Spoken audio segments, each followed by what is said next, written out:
Hello, everybody. It's Mick Lebinskas here from Climate Salad, and I have wrangled Tim Brewer, the CEO of Functionally, who's Hey stuck everyone. in quarantine in Perth. And I'm like, I'm taking advantage of your lack of ability to leave the room and grabbing some time to talk about the future of org design, especially with regard to climate tech companies. Tim. Yeah, look, Mick, obviously a privilege being here and hope to just be as helpful as we can today. Super excited about what you're seeing and mapping out in at Climate Salad, particularly around where the future of the environment is going. I'm glad to see people are both caring about it and seeing opportunities to kind of lead really bold and brazen change in that area. And definitely want to get into, as a really new industry, like there's no norms. It's not like looking at a law firm or a accountancy firm. These are the positions you have. This is the structure you have. It's really kind of standard and never changes. I'd imagine, just like the industry as a whole, org design within the climate tech industry is changing at a million miles an hour, and a lot of it's new and people are having to make it up or invent it as they go. So would love to share some of what we've seen and hopefully help out some of the founders and leaders in your community as it relates to the future of their orgs. Yeah, it's a big question because we see massive potential with these companies to have huge positive impacts on the environment, but it requires a lot of imagination and a lot of hope. And those two things combined are quite interesting. And I'd love to see, especially given obviously there's a model of SaaS companies, and that's been going for maybe 10 years, where you can go and look at other successful SaaS companies and what do they do, how do they function, how did they grow from being small, medium, and big, what are the problems I'm likely to face. But climate tech companies have they say you can't solve climate with just bits, you've got to do it with atoms. So you've got these sometimes pure hardware, sometimes software and hardware. So I want to challenge your thinking around and the thing I want to get to is I'm running a climate tech company, and maybe I'm raising money or just planning my business out. And I'm like, what team am I going to need over the next 2 years? Mm-hmm. Or like, what's my thinking to go through that? Like, it's an incredibly complex position. And as you said, your work on org design is maturing, and that's what you've built Functionally around. But and this climate tech is sort of forming. We can't wait for it all to be perfect. We've got to do the job. So yeah. That's what we want to get down to, is for the founders, what are practical things they can do to help them through this process? Yeah, well, let's maybe talk about, like, what are you going to see when you don't get that right? And so when we think about the future of org design, just like the future of the environment, we think about, like, what does legacy look like? And I think we all have a pretty clear idea of what legacy looks like in terms of climate policy and climate change, etc. But maybe if we just crystallize for people who are specialists in that area, but maybe not specialists or specializing around how to structure an org, particularly when you're doing something that's brand new that no one's ever seen before. There's nothing you can copy. So the first thing is, like, sometimes when you get your org structure wrong, it feels, the best way to describe it, like, dysfunctional, painful, and there's like a bunch of symptoms. So I'll kind of maybe just list some of the symptoms we see. We're up to well over 5,000 people have trialed our product now, so it's a pretty big number, and have a lot of people in the product every day from just about every continent. Well, every continent in the world, almost every country in the world now. So the first thing, kind of obvious, that you would see is, like, when people are telling you, hey, look, I don't have clarity in my role, like, I'm unsure about what I'm doing in the organization.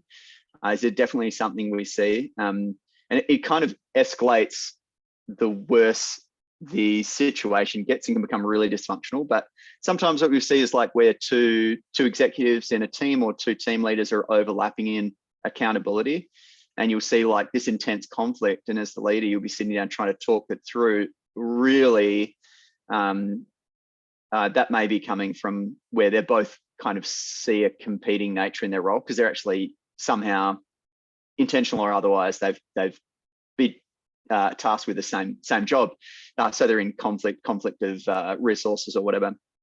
We definitely see people in organizations that are doing things that just shouldn't be doing that thing. Now, we call that, like, people falling through the cracks, or our customers do.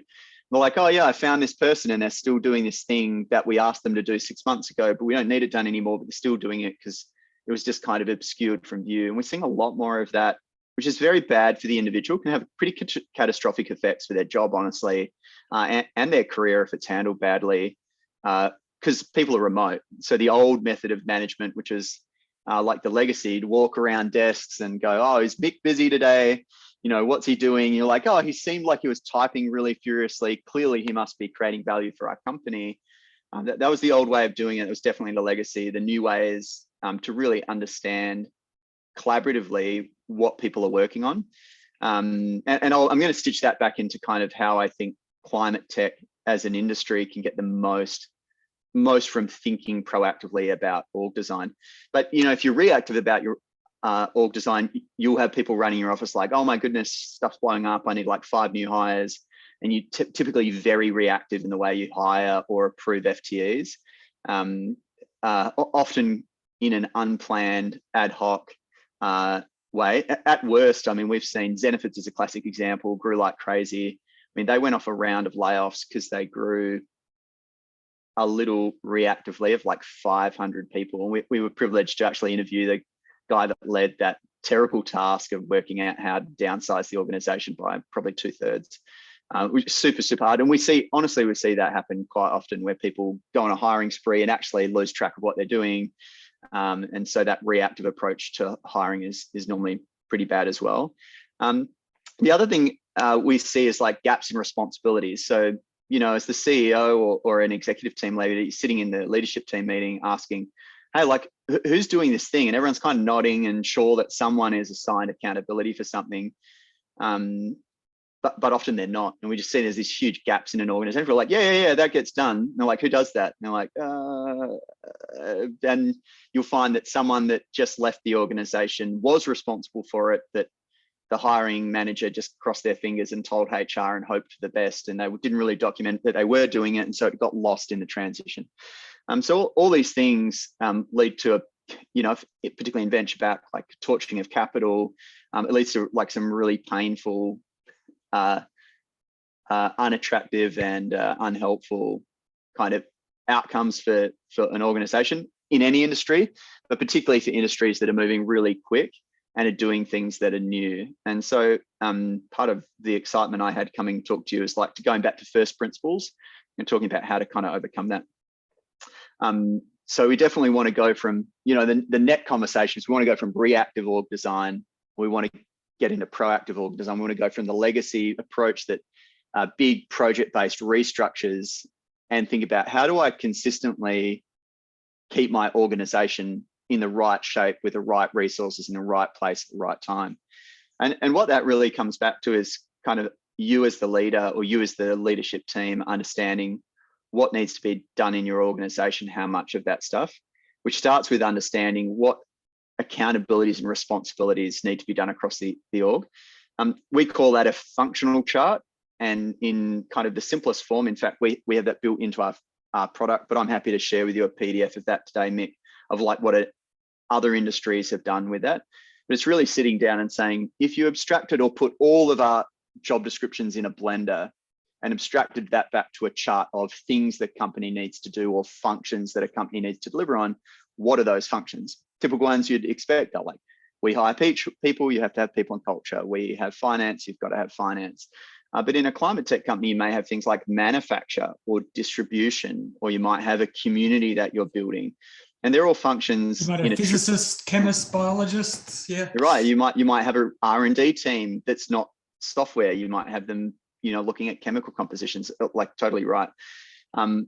So it's really important sitting down and having that conversation with them, like what things need to go on in our organization, what are they called, and to generate a shared understanding of those items. And they're, we'll call like the building blocks of designing your organization and understanding what needs to be done. And then the question is, who in the organization does these things?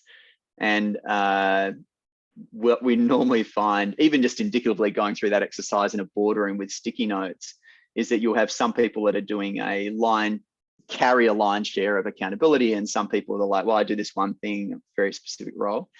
And so that's probably the most important realization to understand what your organization needs to do, not just who reports to who, And that can be done with sticky notes in a boardroom. I've seen it done in spreadsheets. I've seen it done just in conversations as you meet with your executives, generating a shared understanding of what things need to be delivered in your business.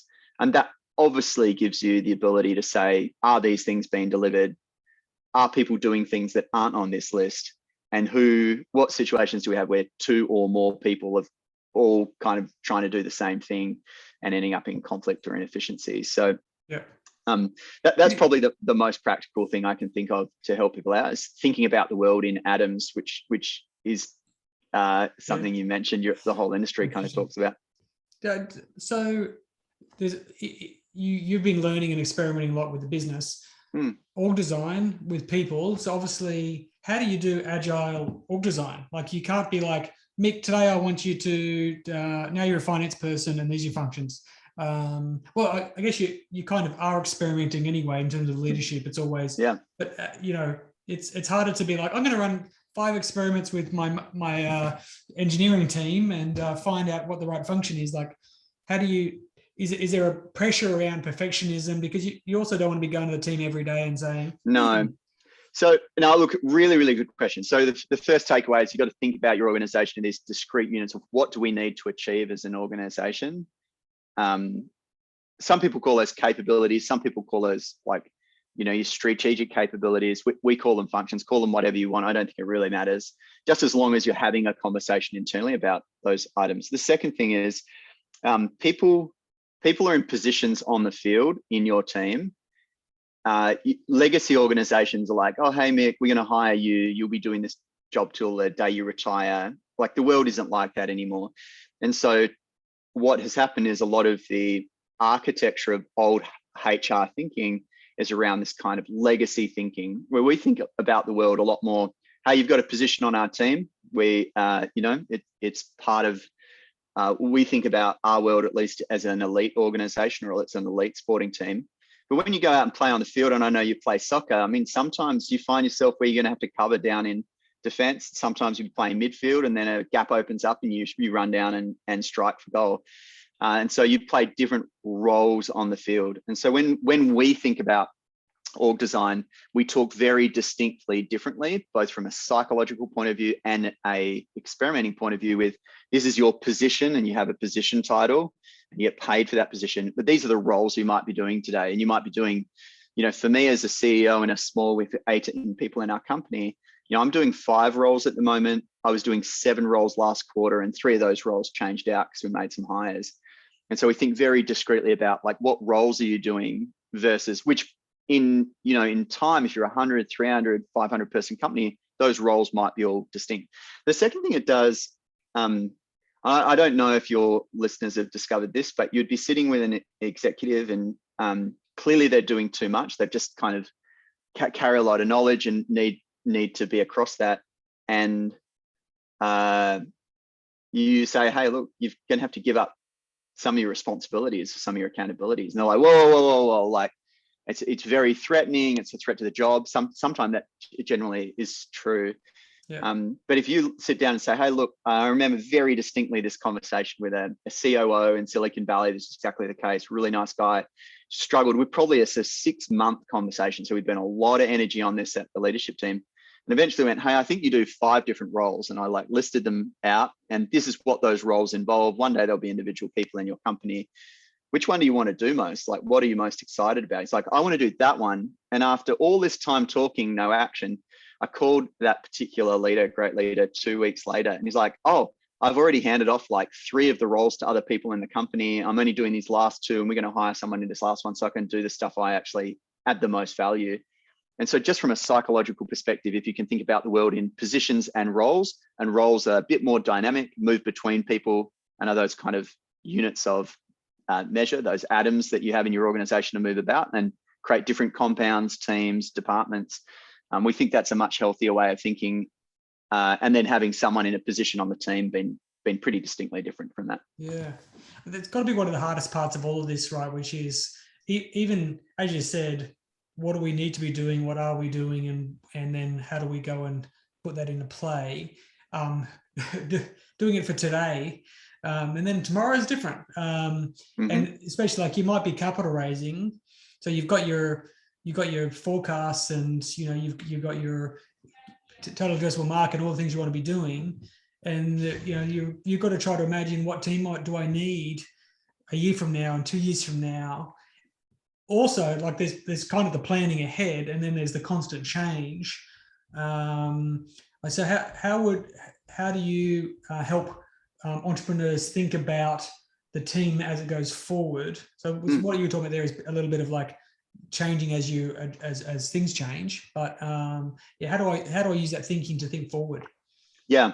Well, look, what our experience is that if you looked at is my resource leveling going to change? Like how much effort we're putting into certain functions in the business, or are the functions going to change? It's actually, believe it, a lot less change. Once you've got some kind of product market, there's a lot less change that happens in your org, unless you acquire another company or build a completely new product. The DNA of your organization tends not to change too much.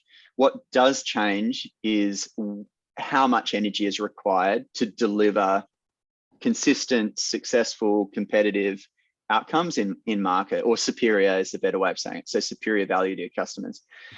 So when you're looking out over time or looking forward, particularly if you know what milestone you need to get to next, or getting to sustainability, being able to plan out future roles. So, hey, here's our org chart. This is where people are today, but what might that look like in the future? And we find that the complexity of all the things that your organization does, and who reports to who, and then what are they working on, is just such a complex model to have in any one person's head, let alone have a shared understanding. Probably the two most important things there are to have a list, and it might be the next 10 people you're going to hire, or the next 50 people you're going to hire, and actually map out where are they going to report to. Does it look logical? What are they going to do? Does that seem like it's the right amount of effort in that part of the organization?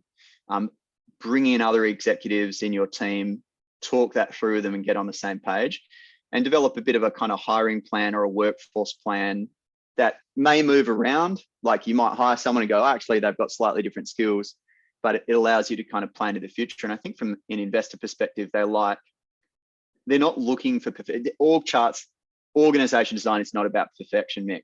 That's probably the last and most important thing we should say. And investors aren't looking for perfection either. What they're looking for is like, oh, wow, these guys are really sophisticated in the way they're thinking about their organization. It might not be right now, but we know with other inputs, they're going to be able to change it up in another month and make it iteratively better, because they're on the front foot and they've been proactive about the design of their organization. Organizations, like I said, aren't about perfection. They're about what are the right set of trade-offs to make to get the best results possible and to be the greatest place to work. And what we're focused on is helping leaders understand those impacts and implications of change, and allowing them to create versions of their future org. And that's what our product allows you to do, is like future scenarios. And you can say, these are all the hires we think we're going to make. You can invite other executives into the product. And in the free, we do have a free version, which I'll pass the link on at functionally.com/free. We can have 2 collaborators in, but if you've got a bigger leadership team and you're above 25 to 75 people, sometimes it pays actually to bring the whole leadership team in and actually everyone have a discussion around who does what, who they report to, and what moves should we make next to ultimately make our winning moves. So yeah, there's definitely legacy org design, and I just hope that for the climate industry, like they're giving up the legacy of how we treat the climate, they're also going to kind of take a future approach to the way they design their orgs. And I wish every success for people in your community and the investors that are backing the great shifts we're seeing around the climate. So I hope those kind of things we've learned as we've observed thousands of organizations go through these same questions. I hope that's helped. Yeah, look, I think there's definitely some key things there that the entrepreneurs need to think through and go through. I think there'll be some things around climate tech which will be a bit different, and we'll just have to learn by doing. But I think that's one of the key points is like you have it for almost every other part of your business, but you don't really have it for sort of leadership and really functional thinking, like the connection to leadership and culture through to the work done every day. And so I think it's exciting to see. And I think there's I really appreciate you diving in and helping some of these companies. Mate, total pleasure. Problems. So Tim, functionally.com, and great to see Frank Dalama there as well. Thank you. Getting some representation. Yeah. Good luck getting out of quarantine soon, mate, and hope to keep working with you on growing some of these companies.